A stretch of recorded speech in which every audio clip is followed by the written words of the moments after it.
Trust me, that might be the reason why I didn't want to do a third one, is because I have to look like that. So you don't work out regularly all the time? No, but it's hard to look like, even if you do work out, to be that kind of in shape is not, it's not natural. Do you have to eat like so well? Yeah, you have to, that's not even healthy. You have to starve yourself. Oh my God. I don't think when you're that lean, it's actually health is dangerous. It is, it's true.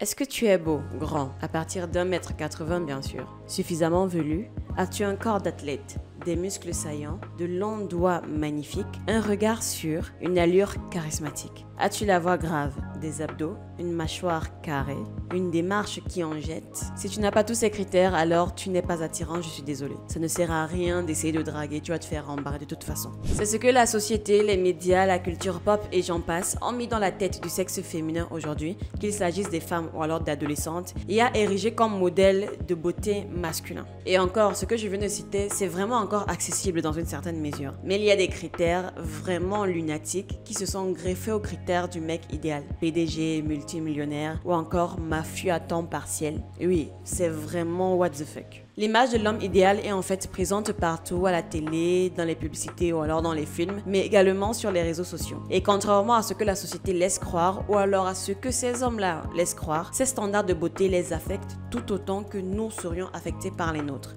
Avez-vous déjà vu une seule publicité sportive dans laquelle l'exemple du corps idéal, du physique idéal à atteindre ou alors d'un certain type de charisme à atteindre ne sera pas une espèce de caricature de ce que je viens de présenter tout à l'heure? Si vous en connaissez vraiment, j'aimerais bien que vous me les montrez. Les hommes font également face à une pression sociale au sujet des critères de beauté masculins qui sont bourrés de stéréotypes, qui sont alimentés par les réseaux sociaux, les médias et la pop culture. Ce genre de débat, de conversation ne sera pratiquement jamais abordé par ces messieurs, qu'ils soient avec vous mesdames ou même entre eux. C'est vraiment un sujet rare qu'ils n'abordent pas, donc ils peuvent vivre une certaine pression, ressentir certains complexes et ne même pas savoir comment réagir, vu que se plaindre de ne pas ressembler à cet idéal serait déjà un premier acte de faiblesse, et on sait tous que la société, les femmes, n'aiment pas les hommes faibles. Mais plus encore, en parler les expose à un risque qui est celui de voir leur sexualité, leur sex appeal, leur attirance en tant qu'être sexué, être remis en cause. Un homme qui a déjà un manque de confiance en lui, aucune femme n'aime ça. Donc c'est quelque chose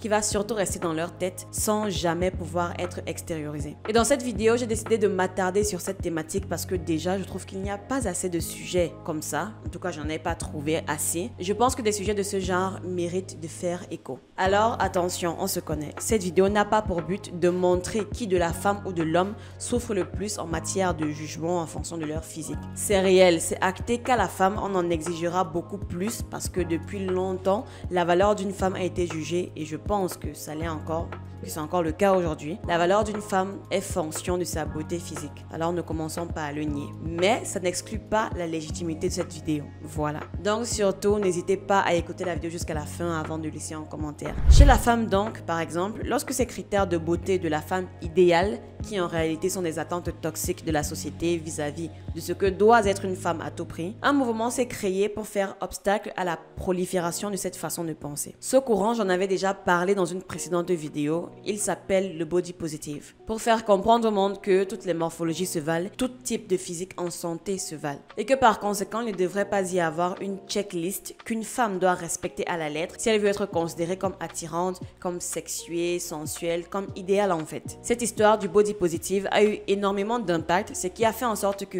dans le domaine de la beauté, les standards ont progressivement changé. Les tailles des modèles aujourd'hui vont de XXS à XXL, histoire de représenter toutes les morphologies. Ce que, par exemple, je n'ai pas encore vu dans le domaine de la mode chez les hommes. Les morphologies restent encore toutes les mêmes. De l'autre côté donc, chez les hommes, je n'ai pas encore vu de mouvements similaires, justement parce que non seulement on n'en parle pas, mais en plus, de l'autre côté donc, chez la gente féminine, elle encourage un petit peu cette tendance qui tend à normaliser ces critères. Comme quoi un homme devrait ressembler à un Napoléon et que c'était la base. Ça commence à devenir assez toxique. De plus, ces critères sortent de nulle part. Ils ne sont en aucun cas une priorité. En tout cas, ils ne devraient être en aucun cas une priorité en ce qui concerne les critères dans une relation homme-femme. Déjà, commençons par une petite chronologie. C'était quoi les standards de beauté masculine dans le temps ? Le terme standard de beauté est un groupe de mots fréquemment employés, mais dont la portée n'est pas forcément connue de tous. Les standards de beauté sont un ensemble d'attributs physiques érigés en normes de beauté par la société. Autrement dit, pour être considéré comme une belle personne, il faut correspondre à ces normes-là. Selon les époques et les cultures, la société a donc érigé des humains filiformes, costauds ou grassouillets, aux lèvres pulpeuses, aux sourcils très fins, au corps refait ou bien totalement naturel et sans artifice. Notre perception de la beauté va donc énormément évoluer au fil du temps et du coup, ce qui sera considéré comme attirant ou attractif va énormément changer. Résultat, les dictats des standards de beauté et ce que nous mis ici pour la société, exigent chez un homme sera très différent au fil du temps. Au 19e siècle, surtout en Occident, l'obésité sera un critère de beauté chez les hommes parce que qui disait obésité disait richesse, vu que pendant cette période-là, ce n'était pas facile d'avoir accès à la nourriture. Donc, être obèse signifiait qu'on avait les moyens de se payer à manger. Et donc, c'était le critère par excellence. Bon, maintenant, revenons aux dates plus conventionnelles. Dans le début des années 1900, c'est l'époque des lutteurs et des hommes forts. L'icône du moment est Eugène Sandow, un athlète très prisé au début du XXe siècle. On favorise donc une apparence très musclée et virile. 1920, Rudolph Valentino, la superstar du cinéma muet et gentleman assumé, fait naître une nouvelle tendance avec ses cheveux bien lissés. C'est à cette période que l'on constate l'influence bien réelle d'Hollywood sur les modes. Des années après l'apparition du cinéma et de Hollywood, on voit qu'en fait la maigreur revient un petit peu sur la scène. Et du coup, plus on était mince, plus on avait des chances d'être pris à certains castings. La maigreur va perdurer pendant quelques années jusqu'aux années 1980. Et les années 80, c'est à nouveau l'année des muscles. On va voir apparaître des figures comme Arnold Schwarzenegger, qui sera érigé un peu comme un symbole de sex appeal chez les hommes. Les années 2000 arrivent et avec elles un nouveau look physique. Le métrosexuel arrive en force. Cheveux bien coiffés, musculature définie, tatouages, t-shirt ajustés, etc. Bref, ce rapide flashback temporel a au moins le mérite d'être clair. Jamais un style de physique n'a fait l'unanimité pendant longtemps. Des modes physiques, il y en a eu plein et elles étaient assurément circonstancielles. Tout ça pour dire qu'aujourd'hui, avec les standards de beauté, autant ils fluctuent, autant on doit comprendre qu'ils ne seront pas toujours atteignables. Aujourd'hui, la mode, par exemple, c'est d'être baraqué, musclé, barbu et j'en passe. Et ce serait idiot de vouloir à tout prix correspondre à cet idéal alors qu'on sait que ce n'est pas chose aisée. Il s'agit quand même de modifications physiques. Il ne s'agit pas d'un vêtement qu'on va acheter parce que cette saison il était tendance et puis on va le jeter pour en acheter un autre lorsque ce ne sera plus tendance. Il s'agit d'un corps, d'une anatomie qu'on ne peut pas modeler ou alors remodeler comme ça nous chante. D'autant plus que les standards de beauté qui existent aujourd'hui sont principalement inatteignables autant pour les hommes que pour les femmes. Et bien sûr, à cause d'un prisme que les gens oublient souvent de retirer lorsqu'ils reviennent à la réalité. Il s'agit du prisme des réseaux sociaux. Quand je parle ici de réseaux sociaux, vous devinez très bien de quel réseau social principal je parle. Il s'agit d'Instagram. Et si vous ne le saviez pas, ou alors si vous aviez encore des doutes, sachez que le meilleur ami d'Instagram, c'est Photoshop.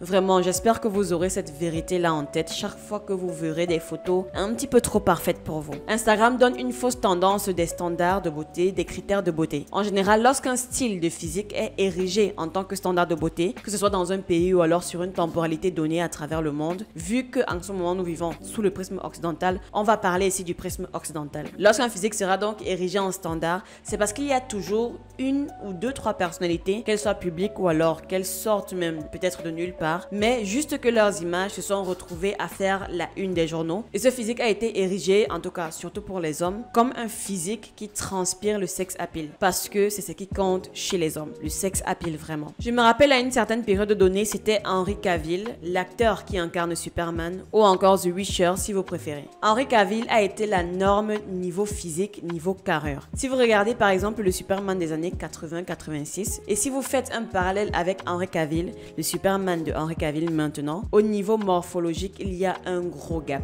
Celui de 86, sa morphologie était encore atteignable, avec une alimentation riche en protéines, une activité physique régulière, etc. On pouvait encore y arriver, vous voyez. Mais le physique de Henry Cavill là, excusez-moi, mais oh, c'est inatteignable. À moins de prendre quelque chose pour booster tout ça. Ce n'est vraiment pas possible naturellement, ou alors c'est extrêmement dur d'y arriver naturellement. C'est avec donc son ascension dans le cinéma, surtout avec ce film, qu'il a été érigé en symbole de sex appeal, parce qu'il est un symbole américain hollywoodien, et rien que de par ce titre, on lui a donné plus de crédibilité. Ce qui a fait en sorte que, tout d'un coup, il y a eu des hommes sur les réseaux sociaux qui se sont mis à avoir un certain style de routine, d'activité physique, juste pour mettre en valeur ce style de physique-là, ou alors pour modeler ce style de physique-là. Hormis même les l'activité physique, le style vestimentaire et j'en passe, est-ce que vous saviez qu'il était possible de créer des physiques d'athlètes, pas uniquement par Photoshop, mais de les modeler, en fait, je vous dirais même de les dessiner. Dessiner les muscles, les traits saillants du physique grâce au maquillage. C'est avec ça que je me dis vraiment que les complexes ne laissent personne. Tout le monde veut paraître beau sur la toile, tout le monde veut être irrésistible et pour cela, s'il faut s'inventer des vies, s'il faille s'inventer des personnalités, s'inventer des physiques, alors les gens le feront. C'est triste, mais c'est la réalité. Donc le filtre des réseaux sociaux, le prisme des réseaux sociaux, c'est vraiment quelque chose à prendre en compte, à prendre en considération. Ne croyez pas toutes les photos que vous allez regarder. Sans compter qu'il y a aussi d'autres atouts comme la chirurgie esthétique qui entrent souvent dans la compétition. Chez les hommes, rien que ces 20 dernières années, elle a drastiquement augmenté. Donc avec les avancées technologiques, aujourd'hui, tout est possible. Le problème, ça va être que cette transformation atteint la plupart du temps des niveaux irréels. Ce qui va beaucoup affecter les hommes, les jeunes adultes qui vont se retrouver un petit peu à la traîne par rapport à tout ce qui se fait en termes de développement physique, personnel, de développement de soi. Ce qui tourne en boucle sur nos écrans, c'est une musculature saillante, des muscles luisants et j'en passe. Seulement, quand un jeune va voir ça, ok, il veut avoir ce physique de sa star préférée, il va aller à la salle tous les jours, il va travailler dur pour ça, mais ce qu'il ne sait pas, c'est que derrière ces physiques de ces stars-là, il y a extrêmement de souffrance physique comme morale. La plupart du temps, ces acteurs-là ne le font pas pour leur bon vouloir. Ils le font pour le rôle, pour les caméras. Je me rappelle encore, je sais pas si c'était une interview de Chris Evans, Captain America, ou alors de Thor, Chris Hemsworth. Je crois que c'était Thor, oui. Où il disait que vraiment le physique qu'il a atteint, donc dans les sagas Thor et j'en passe, était principalement la partie qu'il détestait. Les moments où il devait retirer son t-shirt. Il devait se montrer absolument impeccable pendant ces scènes-là. Et c'est beaucoup de souffrance. Ça demande une activité physique intense et parfois même il se privait. Il se privait même de manger avant les tournages, pendant les tournages, pour garder la ligne en fait. Vous voyez à quel point ce que vous adulez peut être le pire cauchemar de cette personne, la pire phase de quelqu'un. Et c'est ça qui est triste avec les médias, les réseaux sociaux, même dans les chansons, les séries et j'en passe. Ne vous mettez aucune pression, messieurs, à cause de ce que vous avez vu. Autant je le dis aux femmes, autant je le dirai aux hommes. Ça ne sert à rien de courir derrière un idéal quand on sait pertinemment qu'il n'est pas possible de l'atteindre sans un petit peu tricher. Parce que ces acteurs-là, ils prenaient des produits, certes pas illégaux, mais qui étaient à la limite, vous voyez, pour pouvoir atteindre ces morphologies de zinzin. Dans l'interview de Channing Tatum que j'ai mis en début de vidéo, il le dit, que pour avoir ce physique, ce n'est pas toujours en allant à la salle et c'est ce qu'il faut comprendre. Lui, il a eu le courage de le dire, mais vraiment très peu d'entre les autres diront la vérité. Très peu vraiment. Je me rappelle d'un YouTuber qui s'appelait The King Liver ou alors The Liver King qui prétendait avoir obtenu sa masse musculaire uniquement en mangeant de la viande crue et en faisant du sport et plein d'autres conneries du genre. Alors qu'en réalité, il prenait des tas de stéroïdes, il prenait des tas de compléments alimentaires, de protéines hyper boostés pour avoir ce physique, cette musculature-là. C'est donc en fait tout ça qui va nous donner une image fausse de ce que ça représente un homme fort, un homme attrayant, un homme musclé. Que ça soit pour les femmes qui cherchent des hommes musclés ou même alors pour les hommes eux-mêmes qui veulent atteindre ce niveau de musculature. Ne soyez pas surpris qu'à un moment, vous ne réussissez pas à atteindre le niveau que vous avez vu dans les films, sur les réseaux sociaux et j'en passe. Vous allez surtout commencer à vous remettre en question inutilement, à entrer en dépression alors que ce n'est pas votre faute. C'est parce que ce niveau-là est simplement impossible à atteindre sans modification, sans intervention extérieure. D'autant plus que de plus gros muscles ne signifient pas une plus grosse force, c'est faux. Si vous avez décidé donc de faire du sport, d'améliorer votre condition physique, ça doit être pour vous et non parce que vous avez voulu suivre une certaine tendance ou alors adopter un certain style physique. Ne vous prenez pas la tête pour des détails qui changent aussi rapidement qu'un nouvel arrivage chez Shein. Prenez donc soin de vous et on se dit à bientôt pour une prochaine vidéo. Ciao!